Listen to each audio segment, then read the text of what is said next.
दिन की बात है कि अकबर और बीरबल दोनों एक उपवन में बैठे हुए आनंद मना रहे थे। इतने में शाम हो गई। जब बीरबल घर जाने को उद्यत हुआ तो बादशाह ने उसे रोक कर कहा, बीरबल, आज कई दिनों से मैं एक बात सोच रहा था, परंतु तुमसे कहना भूल जाता था। एक हकीम दवा बनाता है, उसमें बैल के दूध की अनिवार्य आवश्यकता है। यदि तुम कहीं से उसे ला दो तो अति उत्तम हो। पत्ता खड़का बंदा भड़का। बीरबल बादशाह अकबर की मंशा समझ गया और मन में कहा कि बादशाह इस बहाने मुझे मूर्ख बनाना चाहते हैं। बीरबल बोला, इसमें घबराने की कौन सी बात है, मैं एक सप्ताह में बैल का दूध ला दूंगा। बादशाह ने कहा, 2-4 दिन और अधिक लग जाए तो कोई चिंता की बात नहीं है, परंतु दूध का आना बहुत लाजिमी है। बहुत अच्छा, कहता हुआ बीरबल वहां से विदा हुआ।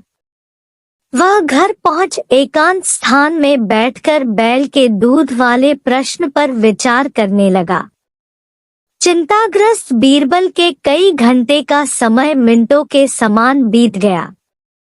जब भोजन करने का समय हुआ तो नियमानुसार उसकी लड़की बुलाने आई।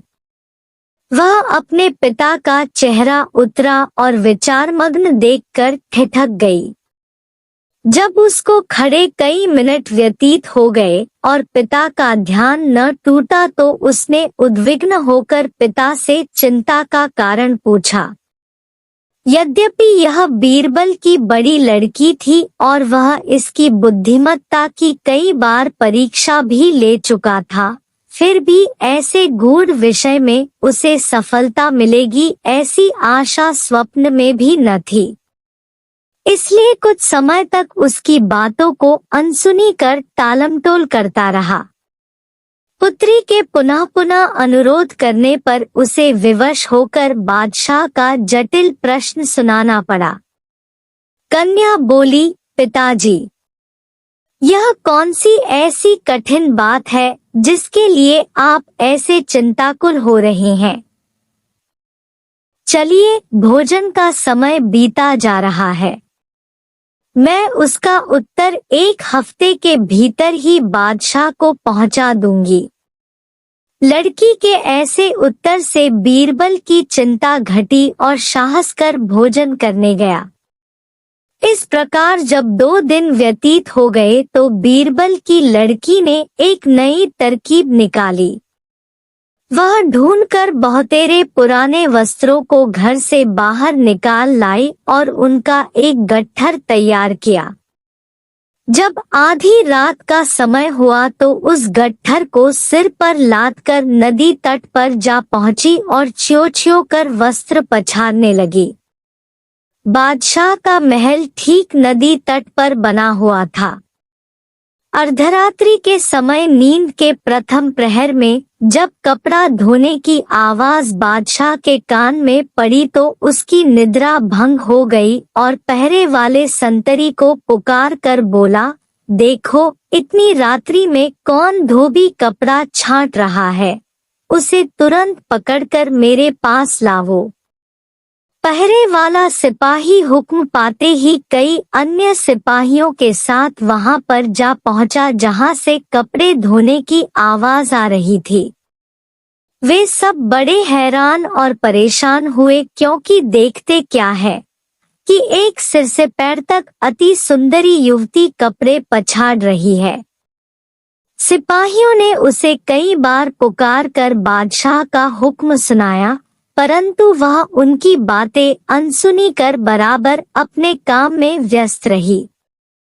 आखिर एक सिपाही उसके बिल्कुल समीप पहुंचकर बोला, अरे तू कौन है जो इतनी धृष्टता कर रही है और पुकारने पर सुनती भी नहीं? चल, तुझे बादशाह ने बुलाया है। लड़की तो येनकेन प्रकारेण बादशाह के पास पहुंचना ही चाहती थी, परंतु फिर भी अपना अभिप्राय छिपाकर बोली, आप लोग मुझे क्यों दोहक देने पर उतारू हुए हैं? लो मैं अपने घर चली जाती हूँ। सिपाहियों ने कहा, खबरदार, तुम्हारा भला इसी में है कि सीधे हम लोगों के साथ बादशाह के पास चलो। लड़की कपड़ों को जहाँ का था छोड़ उनके पीछे हो ली और जब बादशाह के सन्निकट पहुंची तो बड़े अदब से झुककर सलाम किया और डरी सी होकर एक किनारे खड़ी हो बादशाह के हुक्म की प्रतीक्षा करने लगी। अकबर क्रोध से आग बबूला हो रहा था।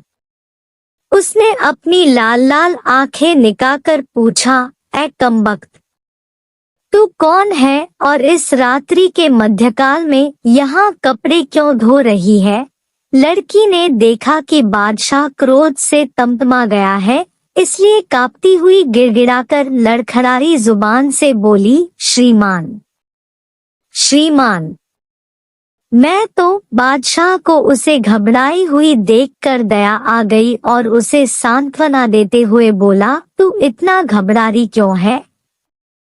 यदि साफ साफ बतला देगी तो तुझे माफी दी जाएगी, अन्यथा बहुत कष्ट उठाएगी। लड़की ने कहा, पृथ्वीनाथ, मुझे इस समय नितांत आवश्यकता पड़ी है, जिस कारण विवश होकर कपड़े धोने आई हूँ। बादशाह ने कहा, ऐ अभागी, ऐसी कौन सी जरूरत थी जिसके लिए तू इतनी परेशान है? लड़की ने उत्तर दिया, क्या कहूँ पृथ्वीनाथ, आज दोपहर में मेरे पिता ने एक लड़के को जन्म दिया है, सो मैं दिन भर तो और कामों में परेशान थी। इस वक्त फुर्सत पाने पर कपड़े धोने आई हूँ, क्योंकि साफ कपड़ों की आवश्यकता आन पड़ी है। लड़की के ऐसे कौतूहलपूर्ण उत्तर को सुन बादशाह बड़ा आश्चर्यचकित हुआ और उसे फटकारते हुए बोला, रे नादान छोकरी, तू क्या बकती है? क्या तेरा दिमाग खप तो नहीं हो गया है? भला पुरुष को भी कहीं लड़का पैदा होता है? लड़की सुअवसर देखकर विनम्रतापूर्वक बोली, पृथ्वीनाथ, जब पुरुष को लड़का नहीं हो सकता तो बैल को दूध कैसे होगा? बादशाह अकबर को अपनी पहली बात स्मरण हो आई। चकित होकर लड़की से पूछा, कहीं तुम बीरबल की लड़की तो नहीं हो? लड़की ने उत्तर दिया, जी हाँ पृथ्वीनाथ, आपका अनुमान बिल्कुल ठीक है। बादशाह उसकी इस चतुरता से बड़ा प्रसन्न हुआ और उसको आभूषण और द्रव्य पुरस्कार में देकर बड़ी इज्जत से पालकी में बैठाकर विदा किया। लड़की ने घर पहुंचकर पिता का चरण स्पर्श कर रात की घटना का सारा वृत्तांत कह सुनाया। बीरबल अपनी बुद्धिमती कन्या से बहुत प्रसन्न हुआ और उसका पुरस्कार उसे लौटाकर बहुत आशीर्वाद दिया।